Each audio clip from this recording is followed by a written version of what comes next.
নমস্কার বন্ধুরা, আমি সন্তু সন্তু মানসী রান্নাঘরে তোমাদের সবাইকে স্বাগত। তো আজকে আমি দুপুরের মেনুতে নিয়েছি বেগুন ভাজা, মাংসের ঝোল আর ভাত রেসিপি, সেটাই দেখাবো। আমি প্রথমে গ্যাস জ্বালিয়ে দিয়েছি। তো গ্যাস জ্বালিয়ে দিয়ে কড়া চাপিয়ে তেল দিয়ে দিয়েছি।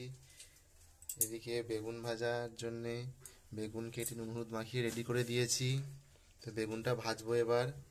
তো কড়া আমার গরম হয়ে গেছে, বেগুনগুলো এবার তুলে দেবো।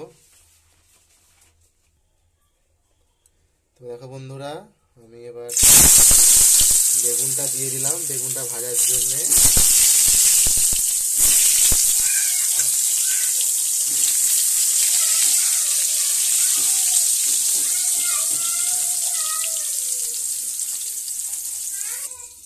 এখানে ভাতটা ফুটছে, ভাতটা হয়ে গেছে। আগে থেকে ভাত আমি চাপিয়ে দিয়েছিলাম, ভাতটা এখানে ফুটছে। ভাতটা হয়ে গেছে, ভাতটা এবার আমি নামিয়ে দেবো। তো দেখো বন্ধুরা, বেগুন ভাজাগুলো আমি এ পাশটা উল্টে দিয়েছি, এ পাশে একটু আমি হতে দিব। তো দেখো বন্ধুরা, বেগুন ভাজা হয়ে গেছে, এগুলো আমি তুলে নিচ্ছি। তো দেখো, এই বাটিতে তুলে নিয়েছি। এরপরে এই তেলে আমি যে অল্প করে কেটে রাখা আমি যে করলা ভাজাটা করে নেব। আমি কড়াতে নুন হলুদ অল্প অল্প দিয়ে দেবো। এই কড়াতে আমি হলুদ দিয়ে দিলাম, লবণ দিয়ে দিচ্ছি। তো করলাগুলো ভাজা হচ্ছে। এইবারে বন্ধু, কড়া পরিষ্কার করে ধুয়ে নিয়ে তেল দিচ্ছি। আলুটা ভাজবো এবার, মাংসের আলুটা। তেল দিচ্ছি বেশি করে, আর ক্যাপসিকামটা ভেজে নিচ্ছি।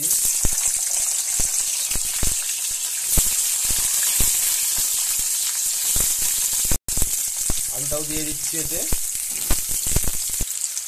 এবার অল্প করে লবণ দিয়ে দিচ্ছি।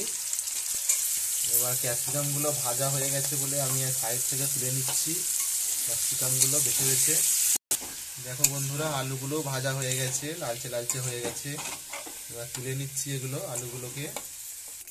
এই একই তেলে তেজপাতা, শুকনো লঙ্কা দিয়ে দিলাম।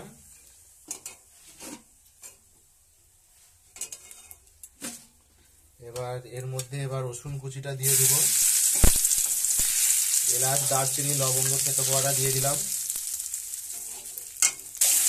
এবার এর মধ্যে রসুনটা দিয়ে দিলাম, রসুনটা দিয়ে ভালো করে কষিয়ে নিচ্ছি। রসুনটা হালকা লালচে ভাজা হবে, তারপর পেঁয়াজ কুচিগুলো তুলে দেবো।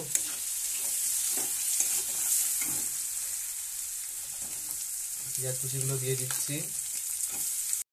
পেঁয়াজটা ভাজা হয়ে গেছে, এবার আদা কুচিটা, আদা বাটাটা তুলে দিচ্ছি।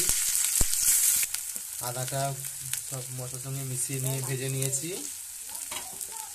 এবার এরপরে টমেটো কুচিগুলো দিয়ে দিচ্ছি। এবার মাংসগুলো তুলে দিচ্ছি।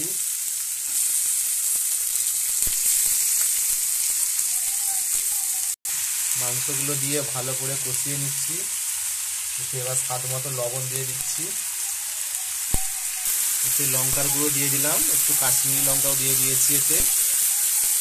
একটু হলুদ গুঁড়োও দিয়ে দিলাম। তো দেখো বন্ধুরা, আলু আর ক্যাপসিকাম সব একসঙ্গে দিয়ে ভালো করে নেড়ে ভালো করে কষাচ্ছি এটাকে। তো এর খানিক পরে জলটা দেবো, ভালো করে কষানো হয়ে গেলে। তো তোমরা দেখতে থাকো। দেখো বন্ধুরা, তেল ছেড়ে দিয়েছে, এবার জল ঢেলে দেবো। দেখো বন্ধুরা, জল ঢেলে দিয়েছি, এটা সিদ্ধ হওয়ার অপেক্ষায়, তারপর নামিয়ে নেবো।